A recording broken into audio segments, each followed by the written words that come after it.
Hi, my name is Anna Maria Caff and welcome back to my channel. If you're new here, I was diagnosed with MS in the summer of 2018 and I had my first round of infusions of Alemtuzumab, aka Lemtrada, in November of that year, and then my second round in December 2019. This video won't go over my initial symptoms or my MS story. I'll link that video here, and I also won't go over what Lemtrada or Alemtuzumab is. Again, I'll link that video here. What this video is a health update. I appreciate that a lot of my subscribers or people that watch my videos are looking for further information and personal experiences of treatment and living with MS. So this is what this video is about. This is an update in regards to how I'm doing, specifically in regards to my treatment plan. So you may or may not know that Lemtrada or Alemtuzumab, for the purpose of this video, I'll just call it Alemtuzumab, which is its medical name. It's a very invasive treatment, so because of that, there's a lot of monitoring that's required because there's some secondary autoimmune conditions that you can develop, as well as some very serious side effects. So I have regular blood tests, urine tests, and I have a yearly MRI scan. Starting with my blood tests, those primarily look at my lymphocyte count. That has remained very low. My lymphocyte count at present is just within normal range. For an adult, the normal range is 1,000 to 4,800 lymphocytes per microliter of blood. I'm pretty steady at the moment at 1,000 to 1,200 lymphocytes per microliter of blood. So I've been diagnosed with mild lymphopenia, but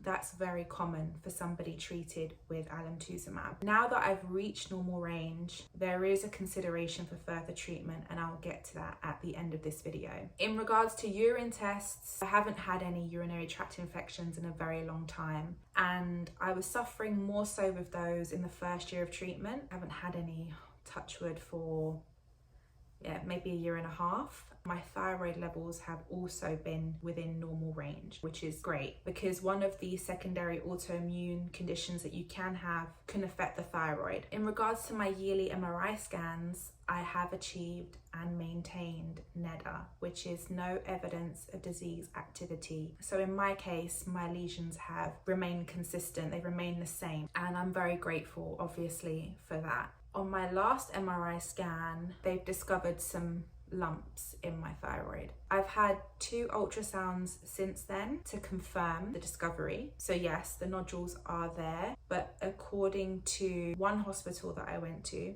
I'm still waiting for my ENT appointment with the second hospital, but one of the hospitals looked at the ultrasound results, and according to the ENT there, they're not of any particular size or consistency, as it were, because the harder the nodule, I believe, the more concerned they would be. But in this instance, what that doctor told me is that he's not worried about the nodules and it's very unlikely that they would be cancerous. What I am considering doing, depending on what the second ENT is to tell me, because it's always good to get a second opinion in these matters, is an FNA, which is a fine needle aspiration. Instead of biopsy, they just insert a needle into one of the nodules, or more than one, I suppose, and they take a sample of the nodule through the needle and then they can assess it then. So that's something that I'm currently dealing with right now. In addition to that, my neurologist has been monitoring my CD4 levels, and given that my lymphocyte count is now within normal range, albeit on the lower end, he has said that I am a very good candidate for further treatment. The reason for having further treatment wouldn't be because I've had a relapse, but it would be because I've had such a good experience on this drug. It would be good to continue with treatment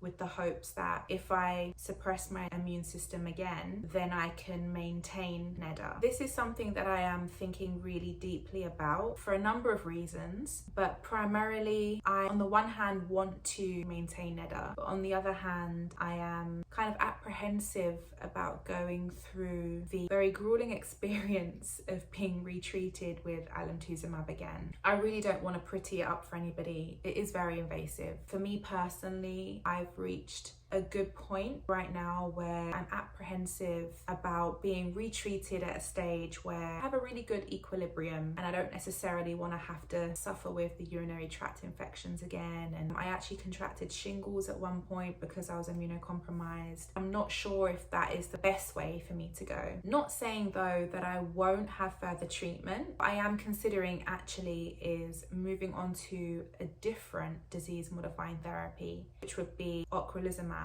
or Ocrevus. And I know that there's very good data currently about that particular DMT. At the time that I was diagnosed, that DMT was just coming out of studies, so there wasn't as much data then as there is now. That's why I feel confident about transferring. And I guess what's most reassuring actually is that the risk of side effects of ocrelizumab are less. It's much less than Alemtuzumab because it's not as invasive. I'll make a secondary video about not just that, changing drugs, but also any updates in relation to the nodules in my thyroid.